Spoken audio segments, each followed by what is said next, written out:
Hello বন্ধুগণ, তোমরা তো জানো এই দুদিন ধরে মেঘ বাবাজি করে প্রচুর লিকেজ প্রবলেম হচ্ছে, মানে নিজেকে কন্ট্রোল করতে পারছি না। হোতা হ্যাঁ, কবি কবি হোতা, তো কিছু করার নেই, আমরা ওটা জন্য সকাল সকাল ভিজে ভিজে বেরিয়ে যাই। দেখো বন্ধুগণ, এই ঠান্ডা ঠান্ডা ওয়েদারে কি খেতে মন যায় তোমরা বলবে?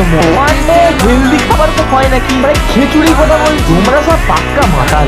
যাই হোক, এই ঠান্ডা ঠান্ডা ওয়েদারে বাদল খিচুড়ি হলে কেমন হয়, তাই তো যে জোগাড় করতে লেগে যায় বাদল খিচুড়ি বানানোর জন্য। দেখো বন্ধুগণ, খিচুড়ির সাথে আসলে চিকেন কষাটাই মানে, কিন্তু যা চিকেনের দাম বেড়েছে, পাটিলে বিষ্ণুপুর বাস স্ট্যান্ডে বসতে হবে, তাহলে চিকেন কষা খেতে পাবো। কিন্তু না, চিকেন কষা করবো না, আলু ভাজাতে ছেড়ে দেবো, কারণ গরম গরম খিচুড়ি আর আলু ভাজা সেই লাগে। দেখো বন্ধুগণ, খিচুড়ি আসলে নিরামিষ মানে মানায়, পেঁয়াজ রসুন আদা দিয়ে তৈরি হবে, সেটাই খেতে হয়। তো আবার কি পেঁয়াজ রসুন আদা কেটে চেয়েছি দাদা, এরপরে ধুয়ে ফেরো চাল আর ডাল, খারাপ হলে দিও না কেউ আমাকে গাল। সাইডে কেমন দিলুম জানি, চপ্পল ছুঁড়ে মারতে মন যাচ্ছে তোমাদের, কিন্তু কন্ট্রোল ইউরসেলফ। যাই হোক, সবজি টবজি সব কেটে বসিয়ে দেওয়া হলো খিচুড়ি।